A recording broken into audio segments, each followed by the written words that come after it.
Bid'atning yaxshisi bor degichlarga raddiya oxir qismi. Bismillah, alhamdulillah, vassalatu vassalamu ala rasulillah. Assalomu alaykum va rahmatullohi va barakatuh. Tuvanni dehqonlarga Şeyh Salim al-Hilali hafizahullahning bid'at va uning ummatga sağan ziyonlari risolasidan bid'atni yaxshi bid'at deb qarag'uvchilarga raddiya temasining oxir qismini o'qiymiz inshaalloh.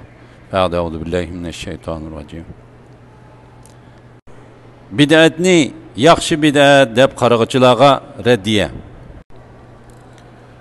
Bu ravishda bid'atning islomda ne kadar nachar qilmish ekanligi, gunoh ma'siyatlardan texmu qabih ekanligi oydinlashdi. Chunki ma'siyalar badan bilan qilingan xatolik bo'lsa, bid'atlar aqidadagi ozg'unlik, iymondagi buzuqlikdir. 5.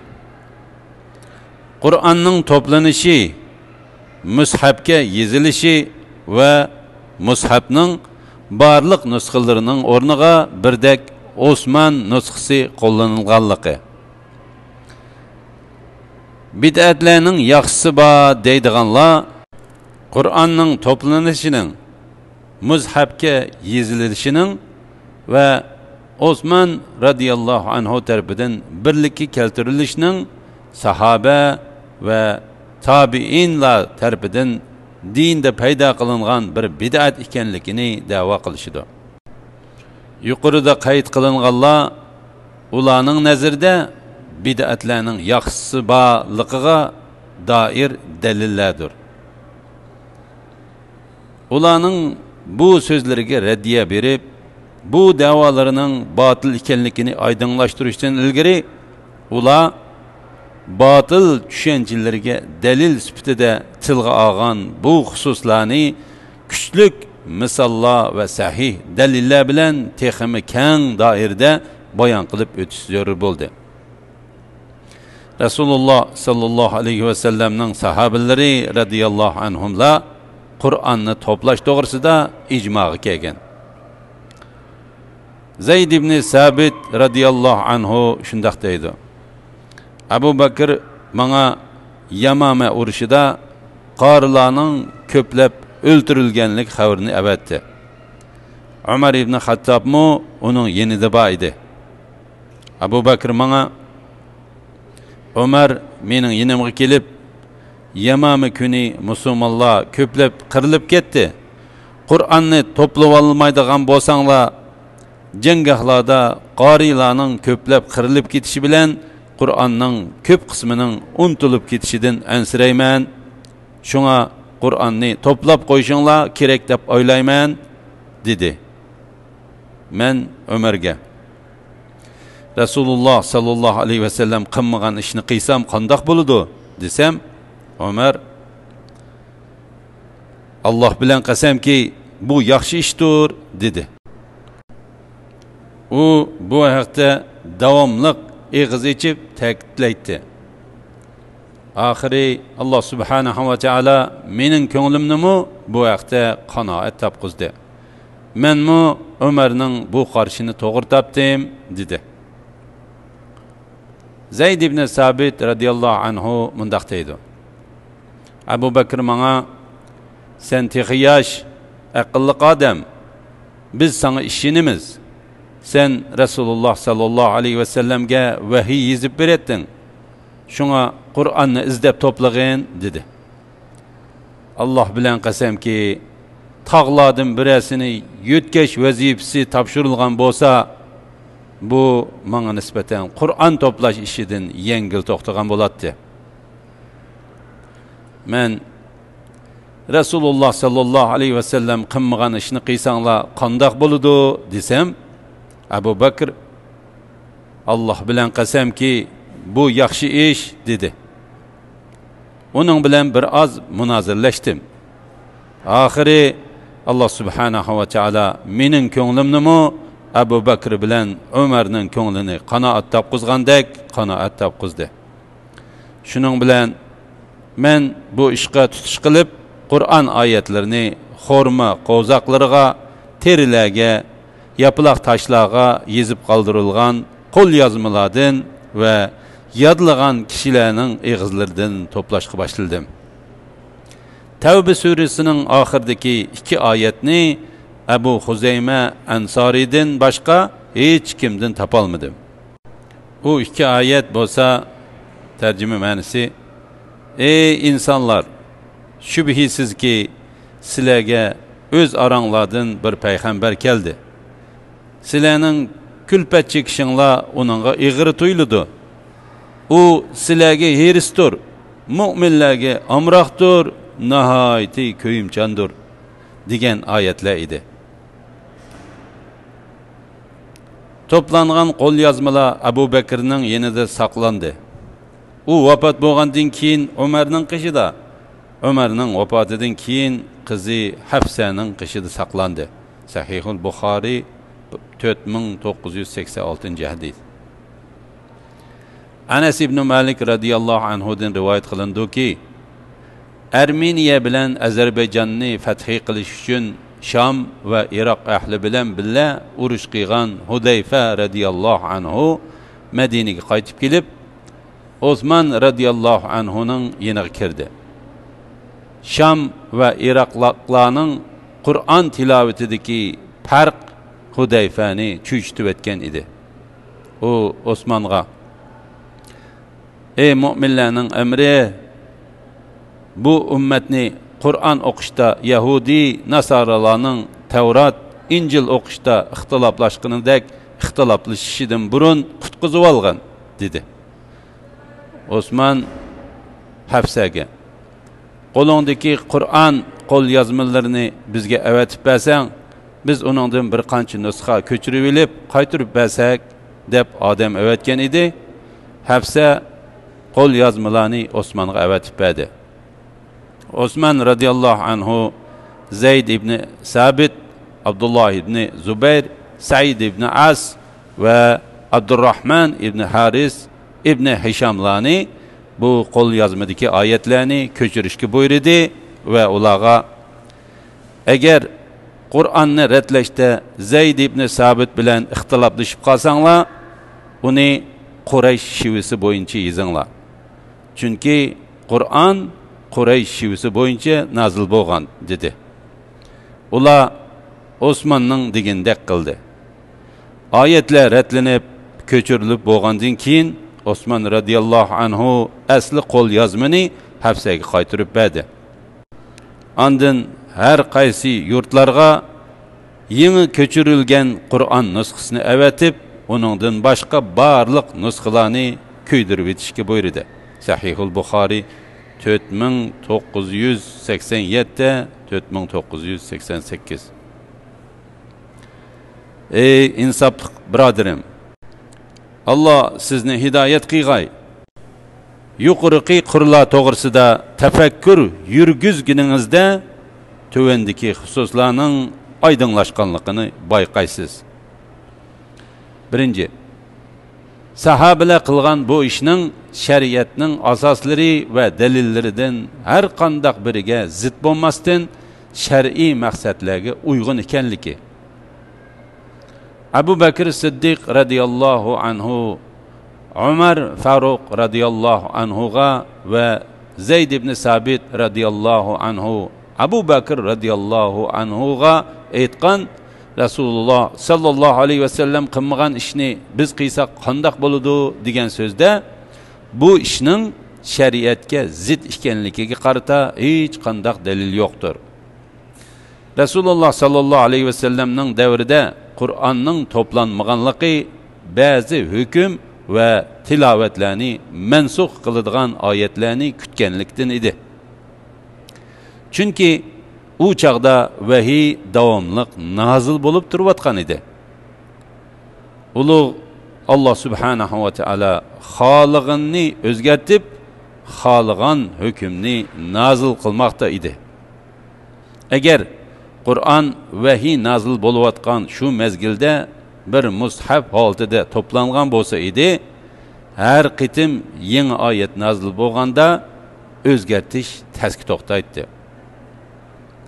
Rasululloh sallallohu alayhi vasallamning vafoti bilan vahima to'xtadi va shariat ahkomlari turaqlashdi. Kishilar Qur'onda endi o'zgarish bo'lmaydiganligini bildi. Ulug' Alloh subhanahu va taolo Rashid xalifalarga Qur'onni to'plashni, ko'chirib ko'paytirishni va Osman mushafi bilan kifoyalanishni ilhom qildi va shu orqali Qur'onni qo'g'dash xususida Muhammad sallallohu alayhi vasallam ummatiga bergan va'dasini ishga oshirdi. Alloh subhanahu va taolo bu vaqtda shundoq degan. Tarjima ma'nosi: haqiqatan Qur'onni biz nozil qildik va uni biz qo'g'daymiz. Sura Hijr 9-oyat. Qur'onni to'plash ishi Abu Bakr radhiyallohu anhuning Umar radhiyallohu anhu bilan maslahatlashishidan boshlangan. Alloh subhanahu va taoloning u payg'ambar pok sahifalarni tilovat qiladi degan oyatida ishorat qilganidek, Qur'on mushaf holatida to'planishdan ilgari sahifalarga yozilgan, ammo tarqoq holatda edi. Zayd ibn Sabit radhiyallohu anhuning Qur'on oyatlarini xorma qo'zaqlarga, terilarga, yapılaq taşlarga yezib qoldirilgan qo'l yozmalardan va yodlagan kishilarning ig'izlaridan to'plashga boshladim degan so'zidimi bu nuqtani ko'rib olishga bo'ladi. Ikkinchi, Qur'onni to'plash tirishchanligi sahobalar o'z ichida qilib olgan bir ish bo'lmasdan, uni to'plash va o'qib berishga biz mas'ulmiz degan oyatda bildirilganidek, Qur'onning bir mushaf holatida to'planishi to'g'risidagi va'daning uning qo'g'dilishi to'g'risidagi va'daga o'xshashla Alloh tarafidan ishga oshirilishidir. Qur'onni qo'g'dash to'g'risidagi va'dani o'z ichiga olgan sura Hijrdagi oyat bilan Qur'onni to'plab berish to'g'risidagi va'dani o'z ichiga olgan sura Qiyomatdagi oyatni birlashtirib qaraganda yuqoridagi qayd qilingan büyük asasını ko'rib yetalaymiz. Bu asasga ko'ra Qur'onning qo'g'dilishidan iborat g'oyani bekitgan zot uningga yetkazadigan Qur'onni bir yerga to'plab berishdan iborat vositani unutib qolgani yo'q. Qur'onning qo'g'dilishi Alloh subhanahu va taolo tarafidan bekitilgan bir nishon bo'lib, Qur'onning bir yerga to'planishi Allah subhanahu wa ta'ala tarafidan bayon qilingan vositadir. Rasululloh sallallohu alayhi va sallamning davrida Qur'on xorma qo'zaqlari, ap-oq toshlar va insonlarning zehnidan tarkib topgan sahifalarga yozilgan edi. Sahobalar Yamama urushi kuni qori sahobalarning ko'plab o'lib ketganligini ko'rganda, Qur'on yozilgan boshqa vositalarga murojaat qilib, ularni bir yerga to'pladi.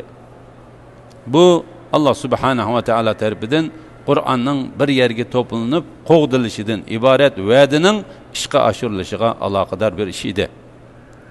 Uchinchi, sahobalar Qur'onni bir yerga to'plash xususida birlikka kelgan. Ya'ni bu sahobalarning ijmosi va shaksiz hujjatdir.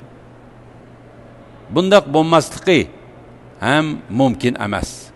Chunki ular azg'unlik ustida birlashmaydigan bir jamoatdir. Ilova. Bu vaqtda Imom Tirmizi 2167-numurli hadisda Ibn Umar radhiyallohu anhumadan Rasululloh sallallohu alayhi vasallamning mundaq deganligini rivoyat qilgan. Allah ummatimni azg'unlik ustida birlashtirmaydi. Allah'ның qo'li jamoatning qo'li bilan bildidir. Şeyh Albani rahimahulloh bu hadisni hasan deb baholagan. 4.